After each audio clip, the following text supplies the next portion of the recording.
Good evening, my lovelies. Welcome. I'm Lady Creepypasta.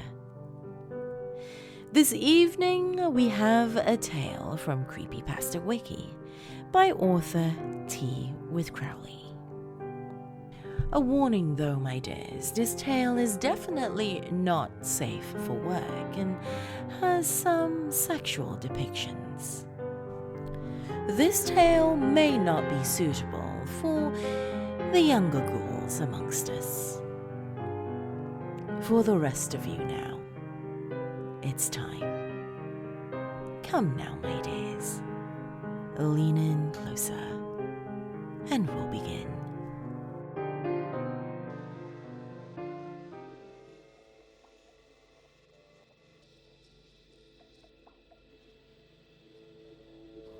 We met on OkCupid. I don't like admitting this, but unfortunately, there is no time left for shame or reputation. I had just been through a pretty rough breakup, and I didn't feel like the whole bar pickup routine yet. But browsing around for potential rebounds on the internet meant I could just continue sitting at home in my boxer shorts, living on Jack Daniels and frozen pizza. We've all been there. So, there she was. Brunette, great figure, fierce eyes, and a snarling smile. Her screen name was Aranea, and she was a beacon of attractiveness in a sea of otherwise rather mediocre women at best. Her written profile was a bit awkward though. It seemed filled out in a rush, hardly giving any info. The only thing she did elaborate on was sex. She made it really clear that this was a big priority, making me think that this was either a fake profile or that of somebody with nymphomaniac tendencies.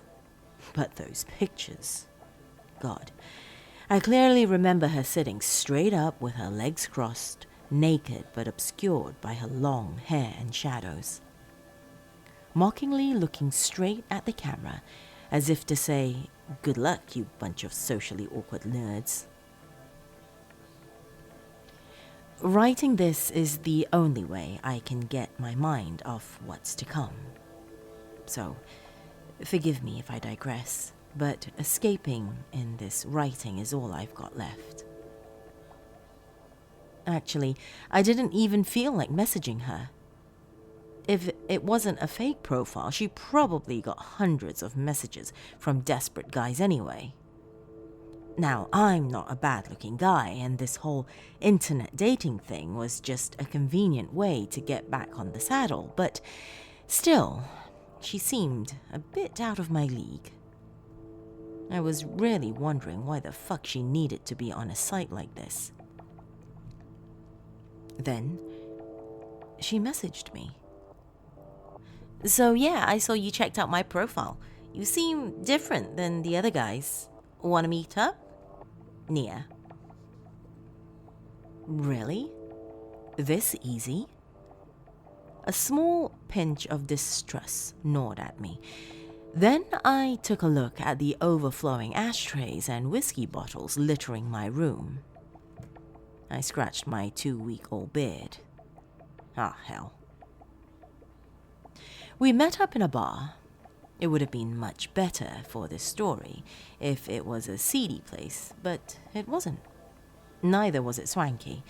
It was just one of those regular bars, one that was convenient for both of us. It didn't matter though. Even if we had met in a sewage processing plant, I'd still have been completely smitten with her. As soon as she stepped in, all the guys in the bar turned their heads. And I am not exaggerating here. All the guys turned to look at her and followed her with their heads as she walked up to me and kissed me on the cheek. I felt like the coolest dude in the world at that moment. I hear sirens. Could it be that finally? No, They passed. I don't know exactly how much time had passed, but I'm sure I've been reported missing by now. So there she was. Tall, low-cut black dress, eyeliner around almond eyes that made her face even more feral. That snarling smile bearing perfectly straight teeth. And her smell, God, that smell. It was overwhelming, musky, animal, but I never met anyone that smelled that good. Every time she moved her arm to emphasize a word or raise her glass of wine, I caught it, and it drove me wild. Each little whiff of that mesmerizing scent got me closer to a primal state of pure sexual lust. We talked for maybe an hour. She was a good conversationalist, but there was still something awkward about our talks. It seemed she had no interest at all in regular topics, such as music, art, or movies. She was very quick in steering the conversation away from that, back to me. She seemed extremely curious about my last relationship and history with women. I told her some funny stories about awkward moments I've had with women, at which she laughed before pressing on with the questions. I've never talked that much about sex on a first date ever, and she greedily ate up every one of my stories. We went to her place that same night. I offered to take her to dinner, but she said we could order in. Knowing perfectly well what that meant, I hastily paid the tab and basically hijacked the first taxi available. As soon as we got in, she was all over me. If she hadn't had her hand down my pants, I might have taken notice of the address she gave the cab driver. If she hadn't been smothering me with aggressive kisses the entire trip, I might have known where the hell I am right now. But she's smart like that. As soon as we were inside, passionately making out the whole way from the cab to the front door, she offered me a drink. Her apartment was bare. All the blinds were closed, and she had hardly any furniture. No pictures on the walls either. I didn't think much of it then. Thought she was probably one of those minimalists. The cocktail she brought me was refreshing. Kind of like a sidecar, really sour and tangy, but delicious at the same time. Then she jumped me again. She threw me on the couch, one of the few pieces of furniture she owned, and before I knew it, we were ravaging each other. I'm not writing this for you to get your kicks, so I won't go into details.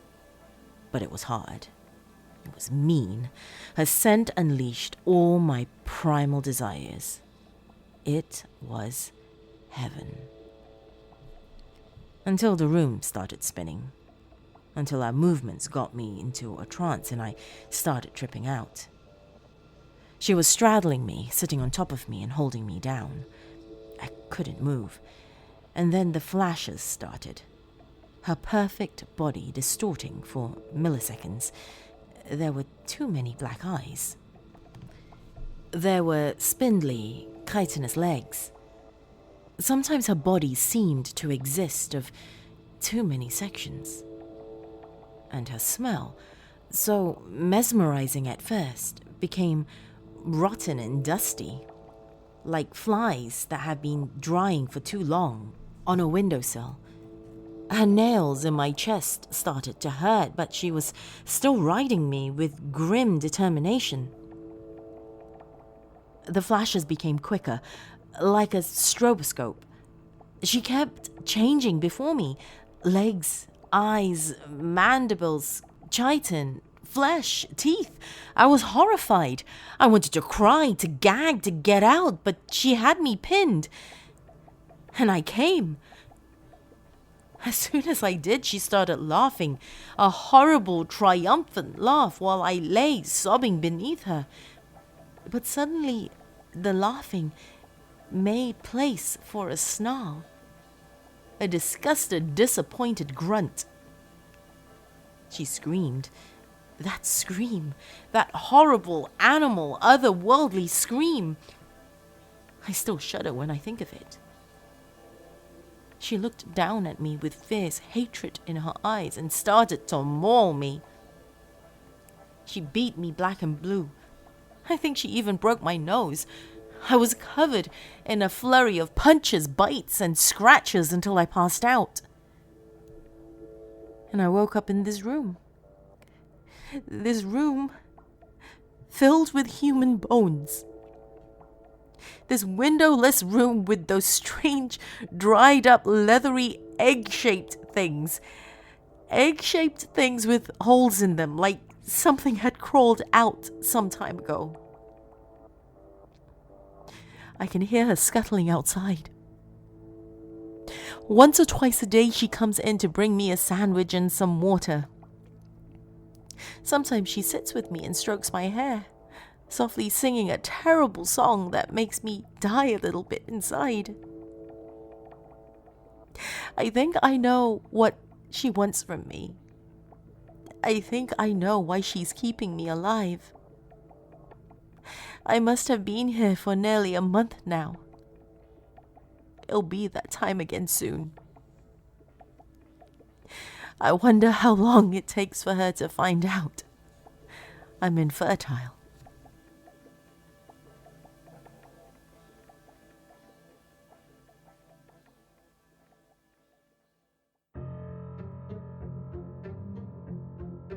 Do let me know if you enjoyed that tale, my dears. If you're watching on YouTube, let me know by giving this video a thumbs up and leaving me a comment below.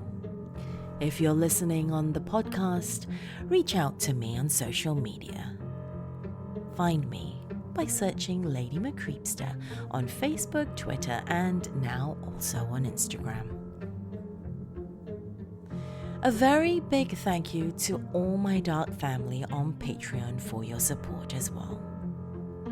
Your contributions monthly means the world to me, and if you haven't done so already, do check your Patreon account as I've sent you a little message.